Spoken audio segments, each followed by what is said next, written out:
Hey, good afternoon, everybody. Thank you for joining us. Sorry to be hosting this a little bit later in the day, but we had some events going on earlier that we needed to attend to.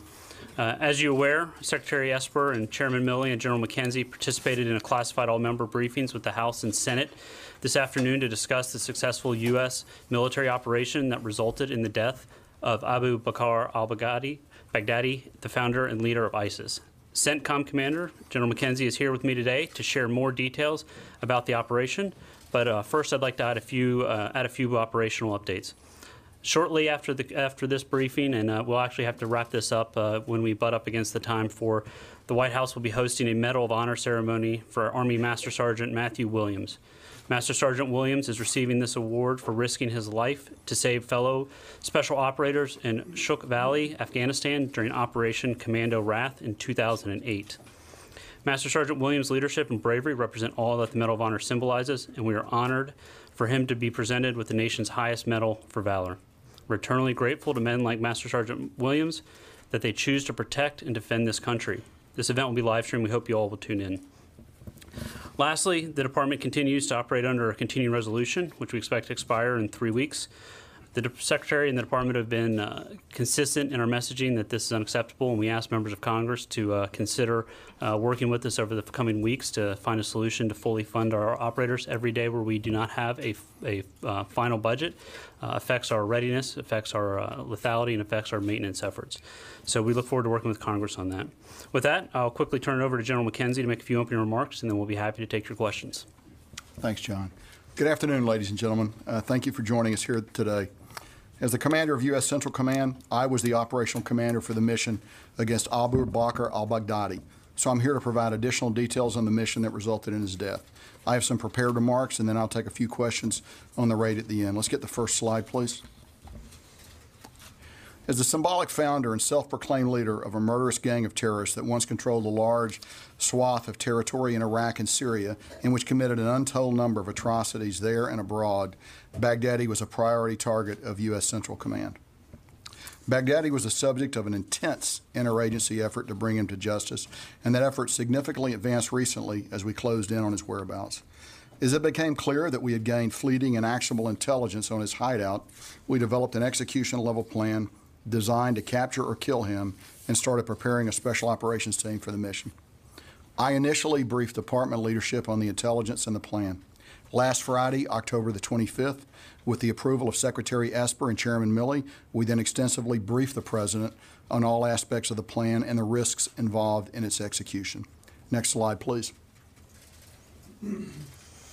The general outline of the mission was a helicopter assault by Special Operations Forces that were pre-staged in Syria, launched against an isolated compound in northwest Syria where Baghdadi was suspected to be hiding. Following the assault, which was designed to capture or kill, the team returned to its staging base.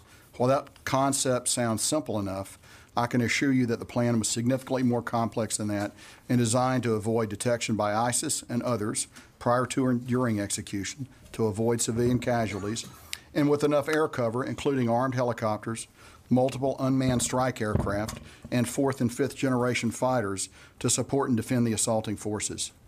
I will also note that the plan accounted for the assumption that we would find multiple children at the objective. As you will see, we took steps to minimize innocent casualties. With the approval of the President, and with prior contact to Russia and Turkey for the purpose of deconfliction in order to reduce the risk to U.S. forces and prevent any state actors in Syria from miscalculating and interfering with our forces, I ordered the mission to commence from my headquarters in Tampa at around 9:00 a.m. Eastern Time on Saturday the 26th. Throughout the day, I was in contact with the President and his national security team as they monitored from the White House. Let me have the next slide, please. Here we see the object of the assault, the compound where Baghdadi was hiding. As I noted earlier, this isolated compound was in Idlib province in northwest Syria, approximately 4 miles from the Turkish border. It's an area that we have not traditionally operated in, and roughly a 1-hour helicopter flight from our staging base in Syria.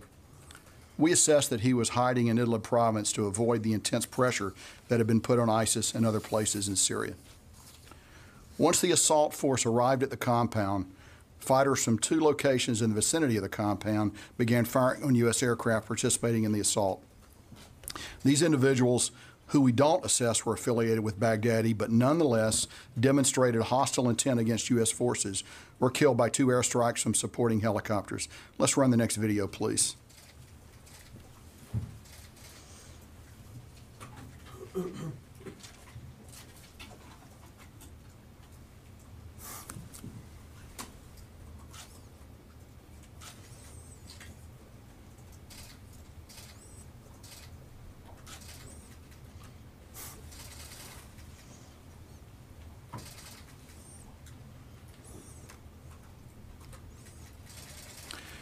These fighters opened fire on our aircraft, and what you see in the video is the actual response.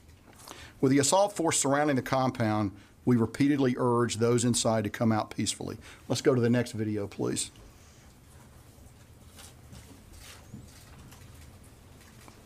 So this is a video of the assault force actually closing up to the compound.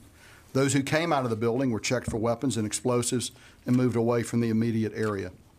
U.S. forces detained and later released the non-combatants. The group was treated humanely at all times and included 11 children.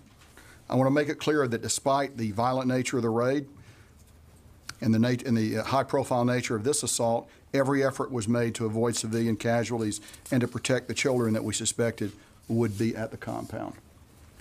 5 ISIS members inside the compound presented a threat to the force. They did not respond to commands in Arabic to surrender, and they continued to threaten the force. They were then engaged by the raid force and killed. There were 4 women and 1 man. After this engagement, and once established inside the compound, U.S. forces discovered Baghdadi hiding in a tunnel. When capture at the hands of U.S. forces was imminent, Baghdadi detonated a bomb he wore, killing himself and 2 young children that were with him. The number 2 is a change. We originally thought there were 3 children with him, and this is the number we originally reported up the chain of command. We now know the number to be 2 based on subsequent debriefing. A total of 6 ISIS members died on the objective. 4 were women, and there were 2 men, including Baghdadi. This is in addition to the 2 children killed by Baghdadi as he blew himself up. Let me emphasize again that 11 children were protected by the assault force, and 2 men on the objective were detained by the assault force, and they were extracted with the force. After Baghdadi's murder-suicide, our assault force cleared significant debris from the tunnel and secured Baghdadi's remains for DNA identity confirmation, which were flown with the assault force back to the staging base. Following collection of samples for formal DNA analysis, Baghdadi's remains were buried at sea in accordance with the law of armed conflict within 24 hours of his death. While the assault force was securing the remains, they also secured whatever documentation and electronics we could find, which was substantial. The assault force then left the compound and returned to their helicopters with the 2 detainees that I've already mentioned. After our forces were safely off the objective, U.S. forces employed precision standoff munitions to destroy the compound and its contents. Let's go to the next video, please.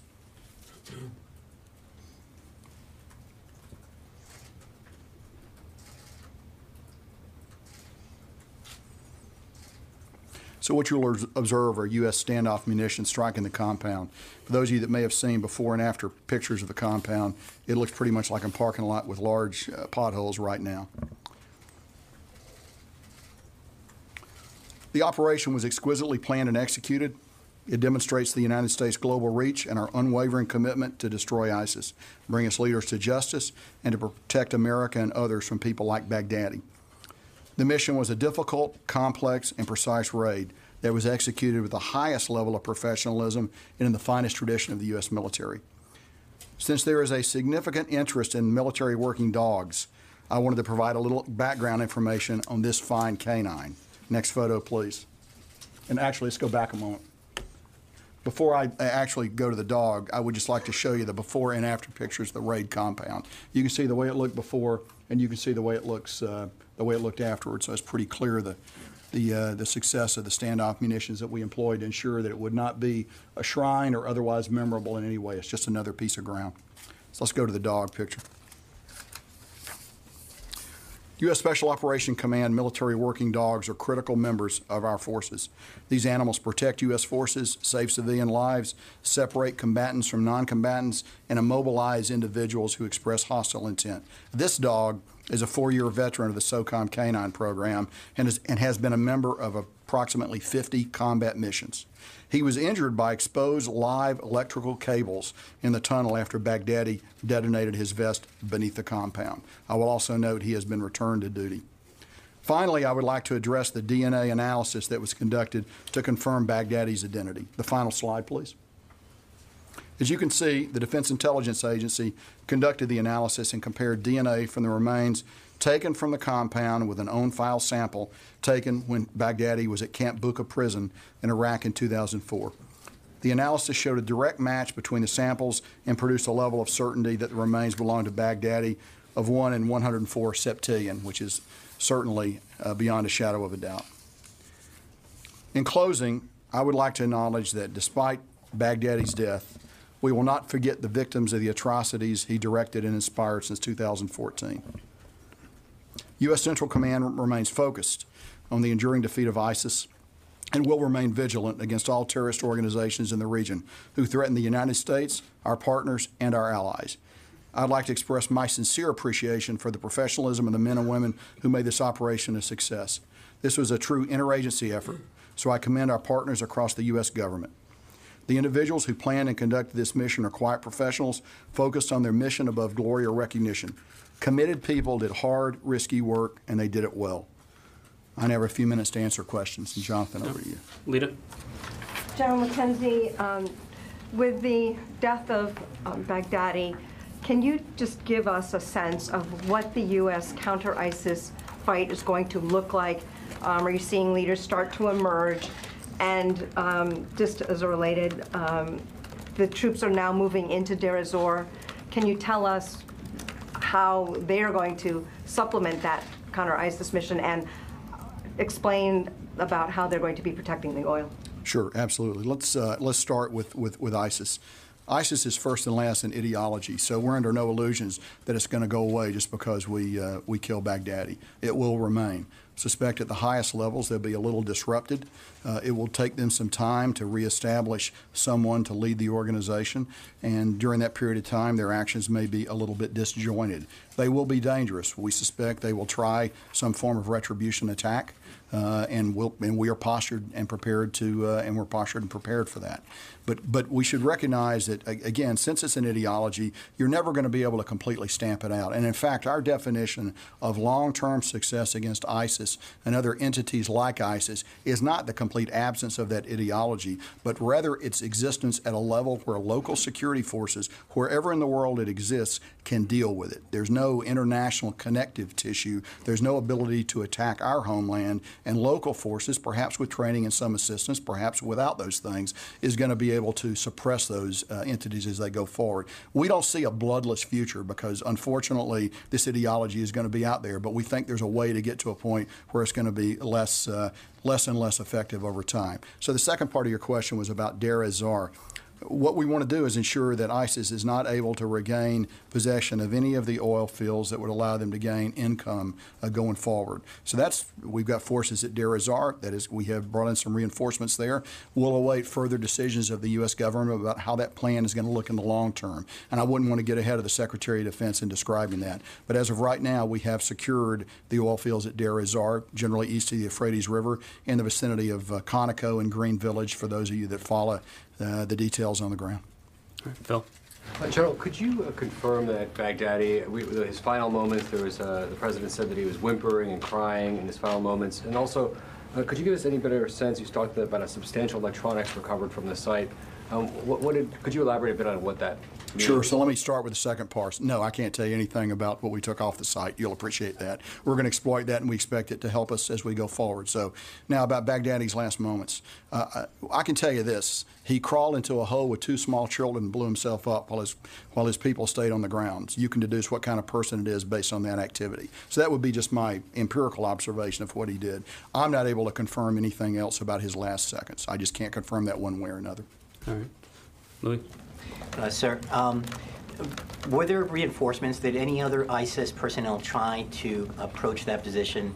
And was there fire that was exchanged? There's footage of a white van that was riddled with bullets that was right next to the scene. Sure. So there were no other ISIS forces in the area. We are completely confident of that. He had been up there for an extended period of time hiding. There were other militant groups in the area that probably did not know he was there. Once they saw the helicopters land and begin to operate, they began to flow toward it. So, but they were not flowing to reinforce him. They were flowing toward what they thought was perhaps a Turk military operation, perhaps a Russian military operation, perhaps an American military operation. They didn't know. So the white van that you talk about was one of the vehicles that displayed hostile intent, came toward us, and it was destroyed, in addition to the video that I just shared with you of the fighters on the ground that were addressed by the gunships. Do you know how many casualties there may have been? So, we don't. Out there, it's going to be hard to know. We use the figure of about 10 to 15, but we really don't know for sure, and I don't know that we're ever going to know that because we're not going to go back out there and count. Jennifer?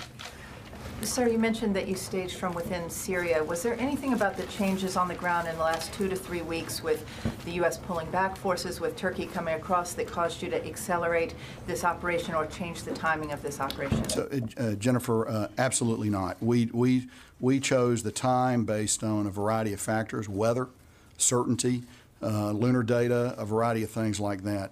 And while it might have been convenient to use bases there, the United States military has the capability to go almost anywhere and support ourselves, even at great distances. So that was not a limiting factor. We struck because the time was about right to do it then, given the totality of the intelligence and the other situation and the other factors that would affect the raid force going in and coming out. All right. Missy? Just a general, just a couple of quick clarifications. So you said that there were, I think, 6 individuals killed on site, 4 women and 2 men. Is that right? That's correct. Did any of those individuals fire at the American forces as they were entering the compound? And also, is there any other information you can give us about how the tunnel was detected, how far underground Baghdadi was, and do you know the rough ages of the children that he took down there with him? So I would tell you, we believe that the ages of both children that he took down there with him were under 12 years old. But that's about all I can tell you about that. I can tell you that we believe Baghdadi actually may have fired from his hole in his last moments. The other people that were engaged on the objective were behaving in a threatening manner with suicide vests approaching the raid force, and that causes you to make some decisions, particularly when they don't respond to Arabic language commands to stop, warning shots, and the progression of escalation that our special operators are so very good at, Missy. And how was the tunnel detected? Was it open or was it? So as we looked at it, and as you would expect, we had an opportunity to study this pretty carefully. We came to the conclusion we should expect possibly a tunnel feature there. So that was the first thing that we took a look at, and then the interrogation of people on the objective allowed us to gain a better appreciation of where it might be.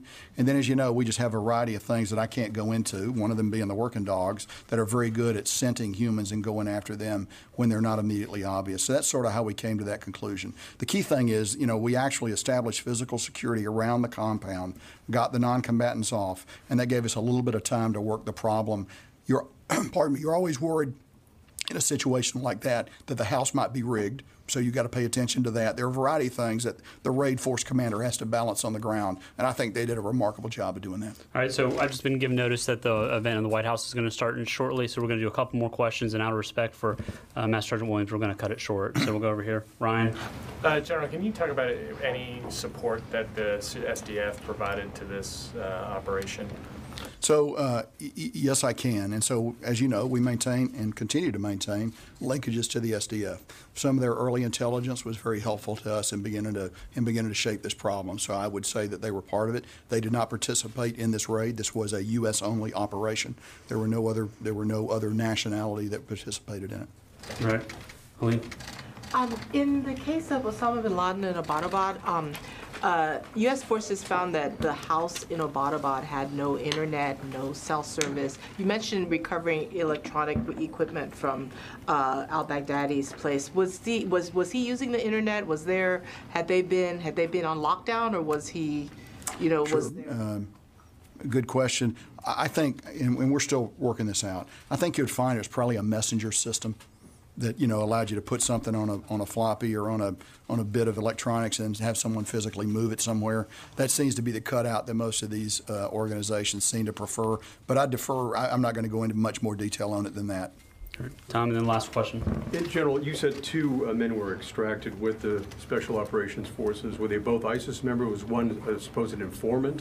So both members were extracted. Both turned themselves over. Both are under detention now, and I wouldn't go any further than that. What about the reward money? The $25 million who's going to get that? I have no visibility on that. Sorry, Tom. You got the money? That's going to go to the dog. So, all right, guys, thank you very much. Sorry to have to cut it short, but I hope you guys understand we had a hard deadline. And General McKenzie, thank you for coming in today to speak with everybody. Thank you.